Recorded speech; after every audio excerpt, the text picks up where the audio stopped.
வணக்க மக்களே, நான் தான் உங்கள் ஆதேஷ் பேசுகிறேன். இன்னைக்கு 1 மினிட் வீடியோவில் எதை பற்றி பார்க்க போகிறோம்னு பார்த்தீங்கன்னா, அதாவது பெருமா கோயிலில் பார்த்தீங்கன்னா சக்கரத்தாழ்வார் இருப்பாங்க. உள்ள நுழைஞ்சோடனே இந்த சக்கரத்தாழ்வார் பின்னாடியே பார்த்தீங்கன்னா நரசிம்மரோட சன்னதியும் இருக்கும். இது எதுக்காக இந்த 2 பேரையும் வந்து ஒருங்கே வந்து அமைச்சிருக்காங்க? அதாவது முன்னாடி சக்கரத்தாழ்வார், பின்னாடி வந்து நரசிம்மர் எதுக்காக வச்சிருக்காங்க? இதுக்கான காரணம் என்னன்னு உங்களுக்கு தெரியுமா? வாங்க தெரிஞ்சுக்கலாங்க. அதாவது பார்த்தீங்கன்னா பெருமாளோட ஒரு ஆயுதம் வந்து தான் பார்த்தீங்கன்னா சிவசரண சக்கரம். இந்த சிவசரண சக்கரம் எதுக்காக பார்த்தீங்கன்னா பக்தர்களோட துயரத்துக்கு உடனடியாக இந்த ஆயுதத்தை வந்து எய்து அவங்களோட அரக்கனை அழித்து இந்த தேவர்களை வந்து காத்த ஒரு இது இருக்குது வரலாறு.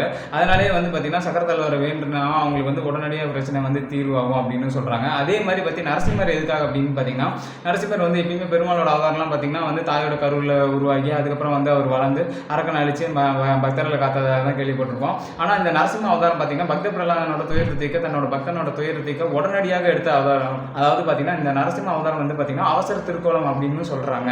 அதனால தான் வந்து பார்த்தீங்கன்னா நரசிம்மருக்கு வந்து நாளைன்ற நாளே கிடையாது. அவர் வழிபடுறவங்களுக்கு அவரோட பிரச்சனை வந்து உடனே வந்து தீரும் அப்படின்றதுக்காக தான் இந்த சக்கரத்தாழ்வாரையும் வந்து நரசிம்மரும் வந்து ஒருங்கே வந்து பிரதிஷ்டை செய்து வந்து பக்தர்கள் வந்து வழிபட்டு இருக்கிறாங்க.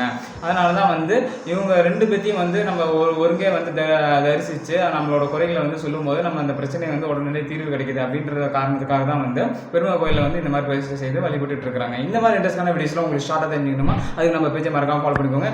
இந்த வீடியோ பிடிச்சிருந்தா மற்றவங்களுக்கு ஷேர் செய்யுங்க. அடுத்த வீடியோவில் பார்க்கலாம். அது உங்கள் ஆதேஷ். நன்றி, வணக்கம்.